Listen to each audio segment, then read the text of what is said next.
A fala e o sonho.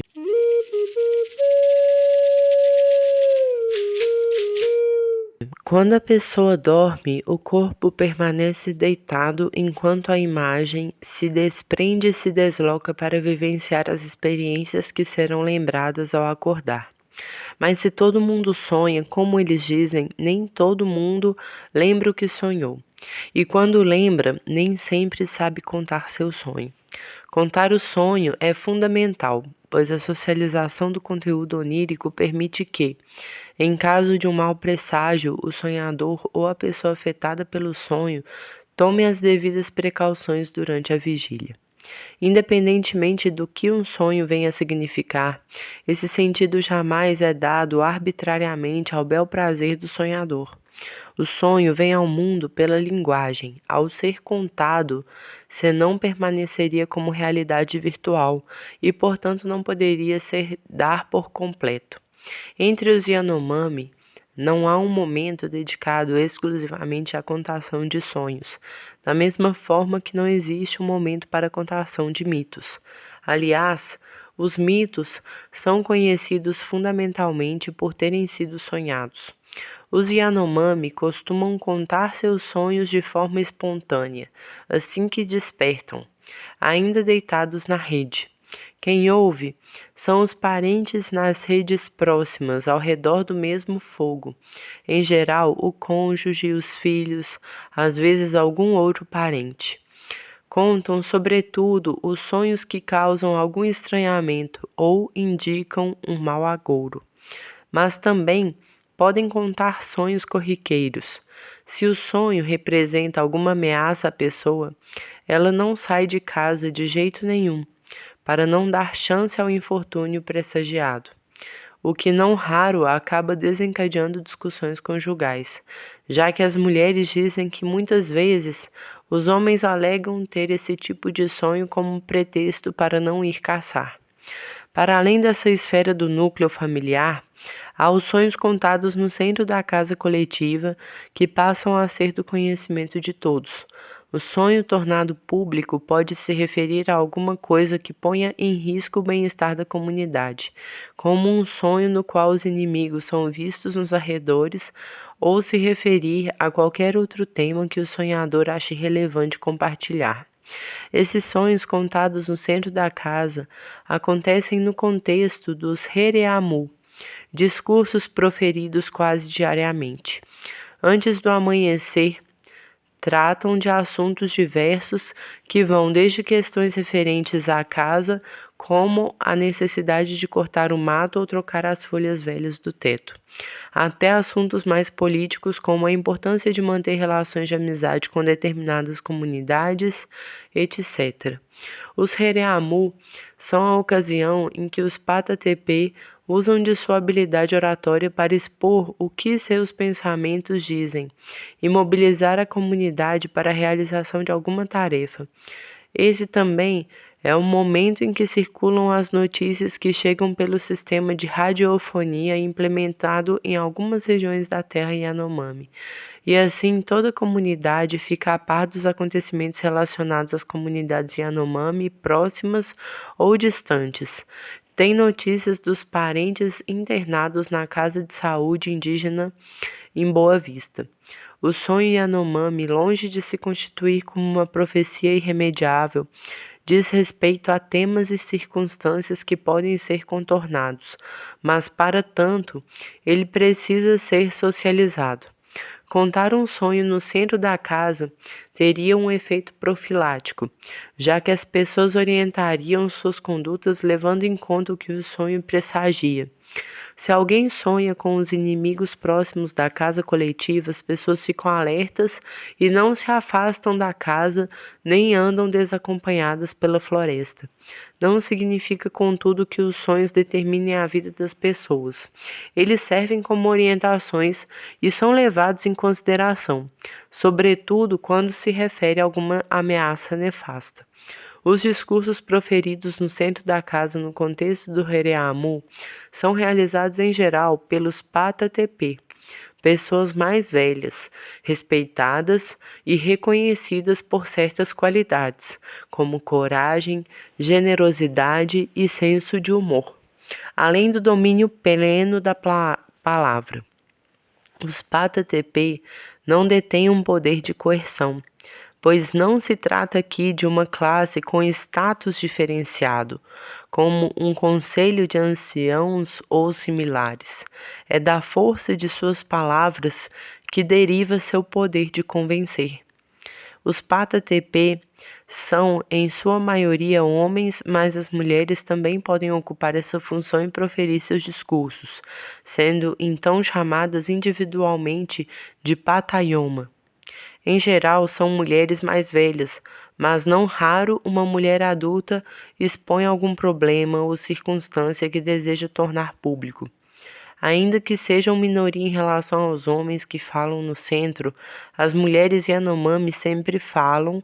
Quando os homens estão no centro, elas fazem comentários e sugestões, de modo que todos ouçam, e os homens, por sua vez, em geral, os incorporam às suas falas. Na parte coberta e baixa da casa, Shikakami, são elas que discutem com os cônjuges muitos dos temas que vão parar no centro. Se faço esse parêntese para ressaltar a participação das mulheres nesses discursos proferidos, sobretudo por homens, é simplesmente para esclarecer que assuntos referentes à casa e à vida da comunidade também têm a participação ativa das mulheres, ainda que sejam predominantemente os homens que falem no centro da casa coletiva. Os jovens normalmente não participam desses discursos, alegam sentir medo, vergonha, kiri, e argumentam que só quando forem mais velhos estarão aptos a falar no centro. É ouvindo os Pata-TP todas as noites que eles vão aprendendo desde cedo. Um Hereamu começa com um patá, uma patayoma ou qualquer pessoa adulta se dirigindo para o centro da casa, onde permanecerá minutos ou horas caminhando e falando. Se estiver chovendo ou por qualquer outra razão a pessoa pode fazer o Hereamu parada sobre a parte coberta da casa, mas sempre voltada para o centro, para que possa ser ouvida. O discurso começa sem maiores cerimônias. E enquanto o patá fala no centro, na parte coberta, as pessoas estão deitadas em suas redes ou sentadas ao redor do fogo, comendo, conversando. Às vezes pode parecer que ninguém está prestando atenção, mas na verdade estão todos atentos. Um Hereamu pode acontecer a partir da fala de um só patá, mas em geral, outras pessoas falam no decorrer da noite. Assim, quando termina seu discurso, a pessoa volta para sua rede e é substituída por outra, cuja fala pode ou não ter relação direta com o que acabou de ser dito. O Waiamu é outro momento em que um sonho pode ser contado, mas é diálogo cerimonial realizado no contexto da festa intercomunitária Reahu. Justamente por ser uma fala cerimonial, ela é muito mais elaborada e se caracteriza por complexos jogos de palavras e figuras de linguagem como metáforas, metonímias, sinédoques, etc. Esse diálogo acontece na primeira noite da festa Reahu.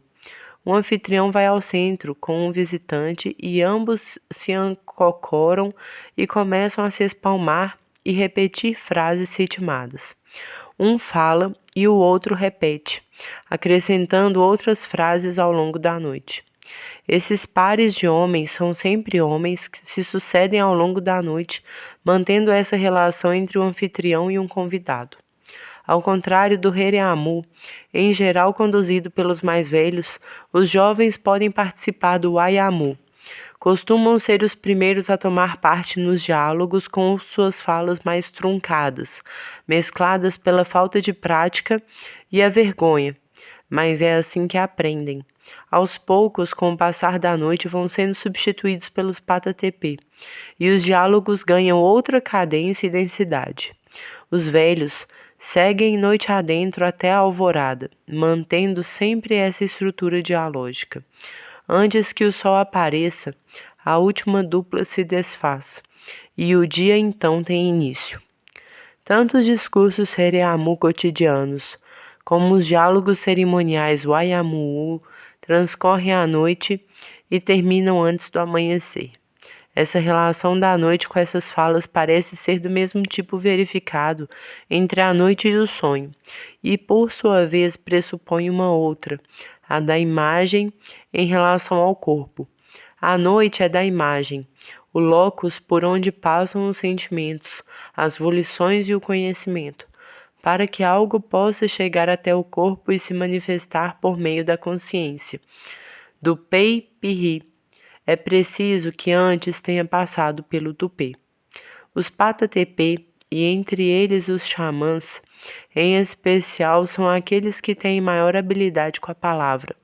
Contar seus sonhos no centro, ou para mim, era algo que eles faziam sem maiores restrições ou dificuldades. Os Pata-Tepê, reconhecidos como pessoas que sonham em abundância, estavam sempre dispostos a compartilhar suas atividades oníricas, fazendo questão de ressaltar que sempre sonhavam muito e longe. Quando contavam algum mito, enfatizavam que conheciam as coisas das quais falavam, justamente por as terem sonhado. Em compensação, os jovens raramente me contavam seus sonhos.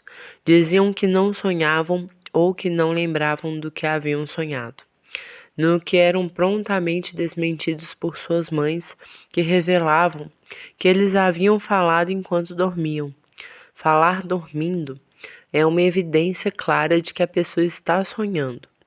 É por isso que os Yanomami dizem que os cachorros também sonham, pois os latidos e grunhidos que soltam enquanto dormem são um sinal explícito de sua atividade onírica. Já em relação às crianças, os Yanomami dizem que elas também sonham, mas que como são muito pequenas não sabem falar direito de seus sonhos. Foi o caso de um dos filhos de Fátima, morto por uma picada de cobra.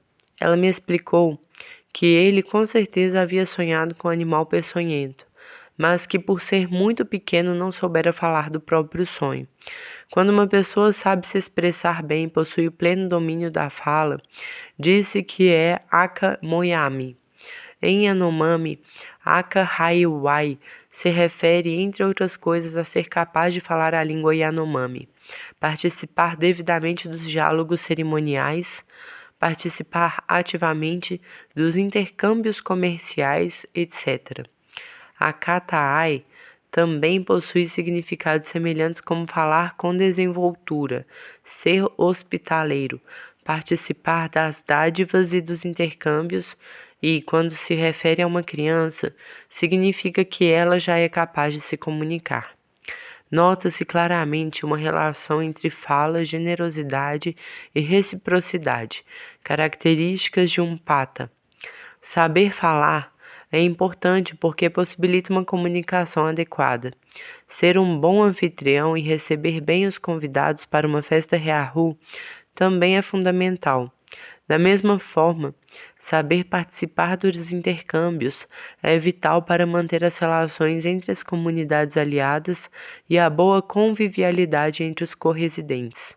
Por outro lado, de uma pessoa que não sabe se expressar devidamente, disse que é a Kaporepê, que literalmente quer dizer língua de espectro. Também são chamadas assim as pessoas que falam enquanto dormem. A Kaporepê se refere a uma fala desarticulada que ocorre em momentos de estado alterado de consciência, como quando uma pessoa doente delira, ou quando se inala yakuaná, ou quando se embriaga de caxiri, etc. Também são Akaporepê aqueles que não falam corretamente Yanomami, sejam crianças que estão aprendendo a falar ou estrangeiros. Os brancos ocupam esse lugar por excelência, mas também se incluem aí outros povos indígenas da região, como os Makuxi, Wapixana, Sanumá, Ninam, etc. Ser Akaporepê é mais do que falar uma língua de espectro. Significa que a pessoa está no processo de se tornar outro. Kelly observou que, em 2011, quando pacientes Yanomami estavam muito debilitados por alguma doença, eles faziam questão de se comunicar apenas em Yanomami.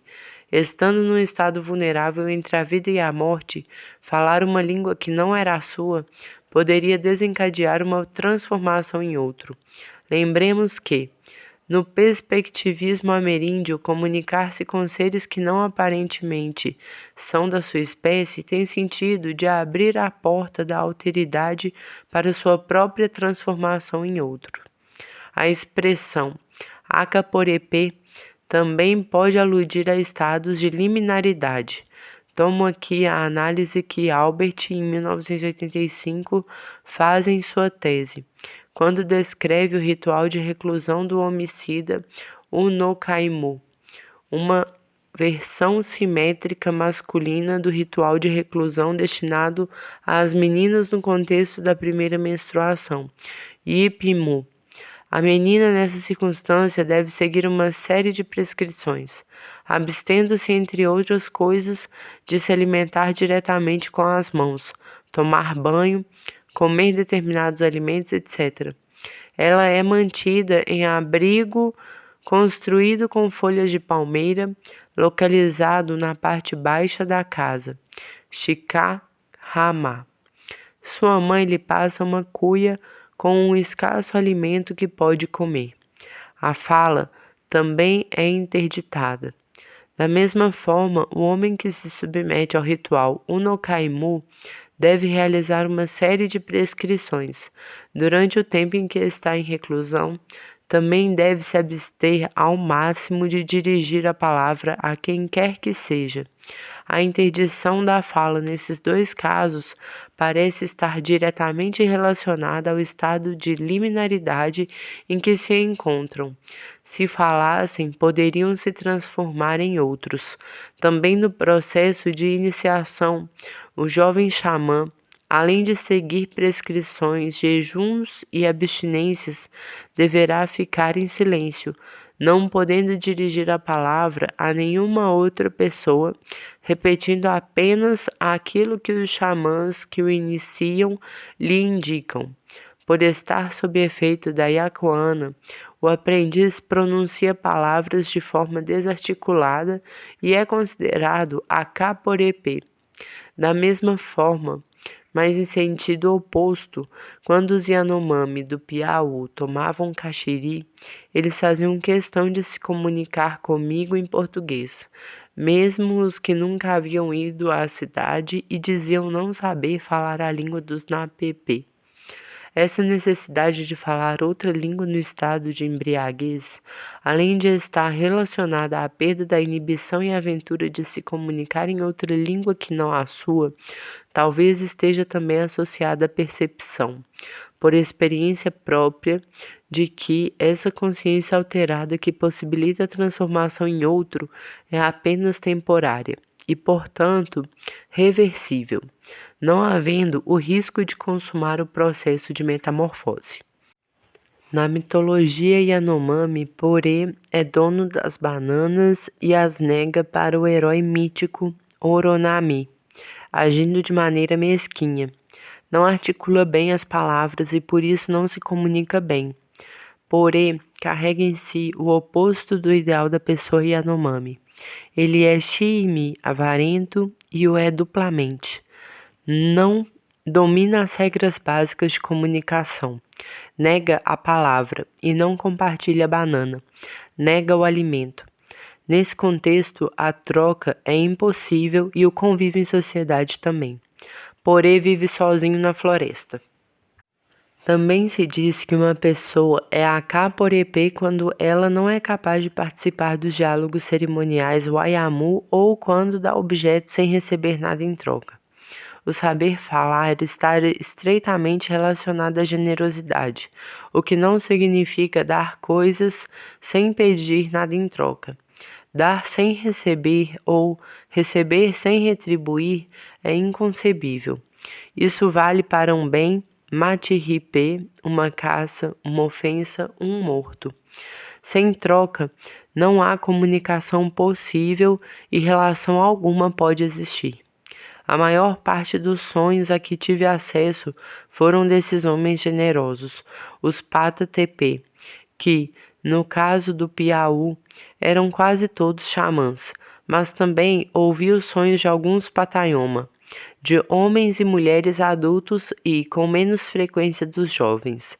Várias vezes os Yanomami mencionavam que todo mundo sonhava e que a diferença estava em ter vergonha, medo de contar seu sonho, uma vergonha que estava diretamente associada ao saber falar. Não que contar um sonho demande uma fala específica que marque o relato onírico. Como se viu, a narração pode se dar no contexto de um discurso cotidiano, Heriamu, ou de um diálogo cerimonial, Waiamu. E isso exige certo domínio retórico, que os mais jovens ainda não desenvolveram. Em suma, as mulheres também fazem os Heriamu, mas com menor frequência que os homens. Também há homens mais velhos que não falam no centro da casa, pois ser homem e velho não torna uma pessoa necessariamente apta a fazer um Heriamu e muito menos um Ayamu. No caso dos sonhos que me foram contados, em geral os relatos começaram com expressões características. Rapa Inahaya Mari Kuama.